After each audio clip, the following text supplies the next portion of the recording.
guess what essentials I'm packing for an 8-day trip to Bangkok? My name is January, and in my channel, I talk about chill travels in between budget and luxury.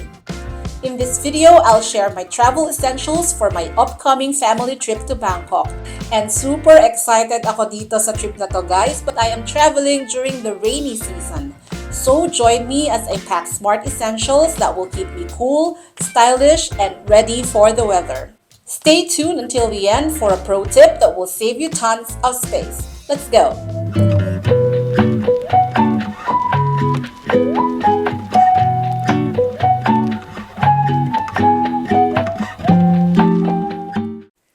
Hi guys! So I'm flying to Bangkok with my husband, with my son, and a household staff.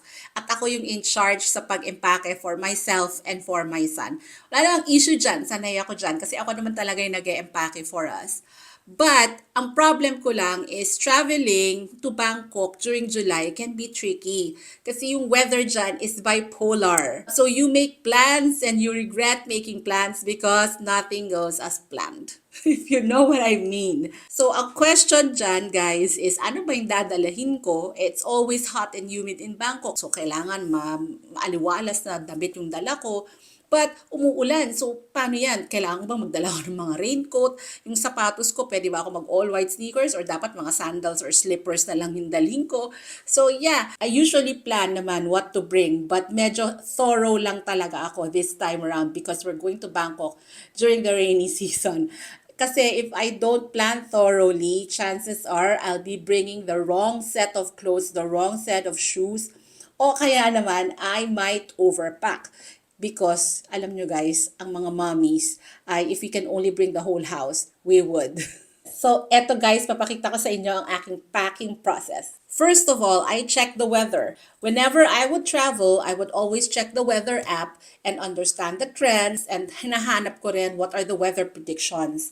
I would also watch YouTube videos of people who travel during the month of my intended travel para makita ko naman what the weather is like and what they're wearing. For my trip to Bangkok this July, almost the entire time that I will be there, sabi ng weather app, it will rain but not the whole day. So that means I need to bring breathable clothes with provisions in case it rains, like a lightweight jacket and an umbrella.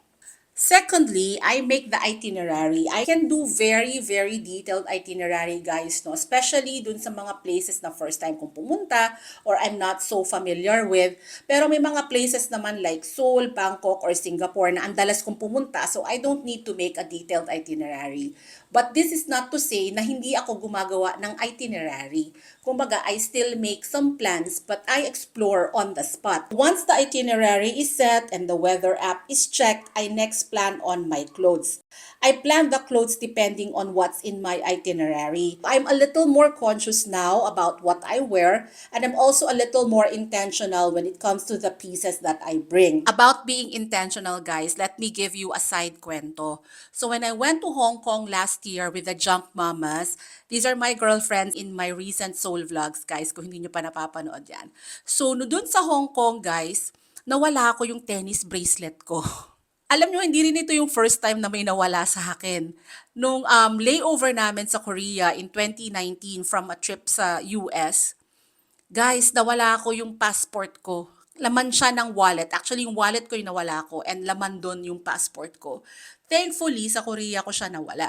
Alam nyo, na-realize ko lang na nawawala na siya nung nagpo-boarding call na. Nagpanik ang lola nyo, hindi ko makita yung passport ko. So, alam nyo, tinakbo ko, binalikan ko lahat ng mga dinaanan ko, stores and yung mga cafes na dinaanan ko before ako pumunta sa boarding gate. Buti, nakita ko sa Dunkin' Donuts. So, anyways, going back to missing things. Alam nyo, pag nagta-travel, aligaga kayo, talagang yung presence of mind mo. Kahit sabihin mo na ako personally, sobra na yung presence of mind ko sa mga ganyang travels. Pero, naaligaga pa rin ako. So, yun nga, nung nawala ko yung tennis bracelet ko, I can't remember no if this was Zoltry Mama or si Zassy Mama ang nagsabi. So, basically, ang sinabi nila is, whenever you travel, don't wear or bring pieces that you are not prepared to lose. And I kind of agree with them, no? Kasi nung nawala ko yung tennis bracelet, hinayang na hinayang talaga ako. Hello, tennis bracelet yun, di ba? So going back to being intentional in my travel, so ngayon, hindi na ako nagdadala ng mga mamahalin na jewelry. I only wear jewelry na very basic and very simple. If kailangan talaga na for appearance sake na sobrang bongga, no? Sometimes I would just buy like a very good fancy jewelry kasi ayoko na magdala ng totoo. And then when it comes to bags and shoes, ayoko na rin magdala ng mga expensive na bags and shoes kasi nagagasgas, nalalapag ko kung saan. Minsan yung bit-bit ko sa sobrang pawis ko, dumikit na yung color ng damit ko dun sa bag. Sayang din eh, di ba? Kasi medyo mahal din naman yung mga bags and shoes. Unless it's for work, tapos talagang conference lang, hindi naman ako mag-iikot. I don't really bring expensive pieces with me. That's one lesson that I want to share to all of you. When you travel, don't bring pieces that you're not prepared to lose. Kasi mahirap pag nawala ang presence of mind or have presence of mind 100% of the time. So how do I plan for my clothes? So I would usually, save photos of my outfit inspirations from Instagram. Tapos, guys, I would shop first from my closet. Guys, hindi ako nagsha-shopping agad. Dun muna sa existing set of clothes and things ko, dun muna ako nagsha-shop. Guys, repeater ako ng clothes. I repeat clothes all the time. So what I wore in one trip, makikita mo suot ko ulit sa sunod na trip. Kayo ba guys? Comment nyo nga down below. Do you also repeat your clothes? In my travels, for example, no, the jeans na sinuot ko nung first day will be the same jeans na isusuot ko pabalik ng Pilipinas. As long as they're not too dirty ha, I repeat wearing them. Kung lahat naman naging madumi, tapos wala nang natira sa dala kong damit, then that's when I shop for clothes. I think of it na lang as hitting two birds. I get to have a shopping activity, I also get to bring new clothes back home. But, as much as possible, repeat lang tayo ng damit. So this is sort of my general approach to bringing clothes. So generally, nagdadala ako ng clean tops, underwear, and socks for each day. But yung mga outerwear at saka yung mga bottoms, I, repeat them and I rotate them. For mga sleeping clothes naman, I would bring one set for every 2 nights of use. Anyways guys, alam nyo ba yung 1, 2, 3, 4, 5, 6 rule? So basically, yung rule na yan daw ang o-observe mo when you're packing for a 7-day trip. So 1 hat, 2 pairs of shoes, tapos 3 bottoms, 4 tops, 5 socks, and 6 underwear. So yan, medyo sinusunod ko yan when I pack my things, especially for long trips. For shoes, guys, I would usually just wear sneakers and would also bring a pair of slippers.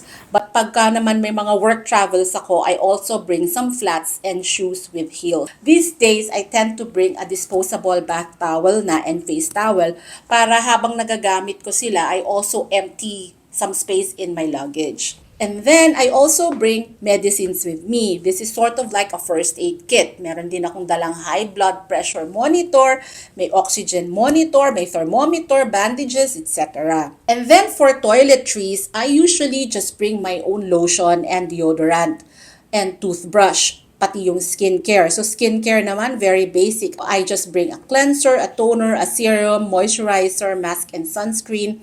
Tapos, I also bring some makeup with me. I also bring perfumes in decant bottles or those in smaller bottles or sample size. Tapos, itong mga things na to, like yung medicines, toiletries, etc., I all pack them in separate pouches or organizers.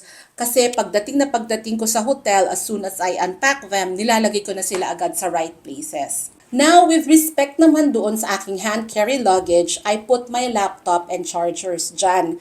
And then for my shoulder bag, I would usually just have my wallets, passport, my rosary, eyeglasses, wipes, alcohol, face mask, a mirror, and a lip balm. And of course, my cell phone. So guys, kung makikita nyo, no, I put them in compression bags. Some people I know, they use vacuum-sealed organizers. Ganito yung itsura, guys, ng vacuum-sealed organizers.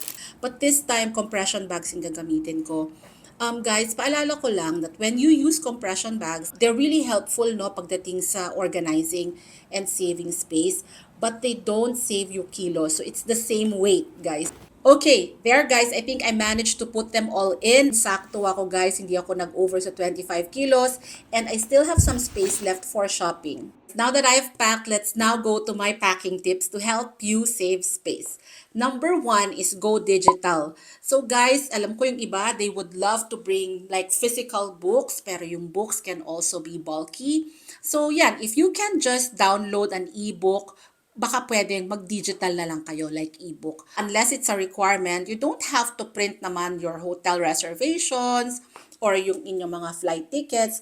Pwede na naman ang digital version kahit tinatanong kayo sa immigration. Although I would understand, no, for some bookings like sa Klook, they still need like the printed copy, no? Tiesa would also need like a printed receipt if you pay it online. So, yung mga ganun na lang yung ipiprint nyo para less papers, less documents that you have to worry about. Number two, I already mentioned kanina yung 1, 2, 3, 4, 5, 6 rule. I hope na gets nyo yan. Again, it's 1 hat, 2 pairs of shoes, 3 bottoms, 4 tops, 5 socks, and 6 underwear. Sabi nila, that would be sufficient na for a 1-week trip. Next is compression bags. Compression bags are really a great tool and can help you save space. In fact, if you get a very good quality compression bags, they also offer like water repellent feature. So that's also added protection to your things. And lastly, plan ahead, but don't be too stressed if despite planning, may nakalimutan ka pa rin. It's normal to forget. Wag lang passport ha. It's normal to forget something or to miss something despite, thorough planning. And don't worry. Don't stress yourself. Guys, kung nakalimutan mo ang lotion, pagdating mo doon, hanap ka ng 7-Eleven, meron kang lotion na mabibili. So don't worry about anything. You can buy almost anything na naman. Like shampoo, toothpaste, deodorant, lotion, panty liner, whatever. Too much information. But yeah, kung may nakalimutan ka, as long as it's not passport and money. Passport and money, very important. But yeah, yung mga ganong toiletries, don't stress yourself, just enjoy your trip. Mabibili mo yan sa pupuntahan mo. Guys, I hope you found this packing vlog informative. Please share in the comment section below kung meron din kayong mga packing tips because I would really love to hear and learn from you.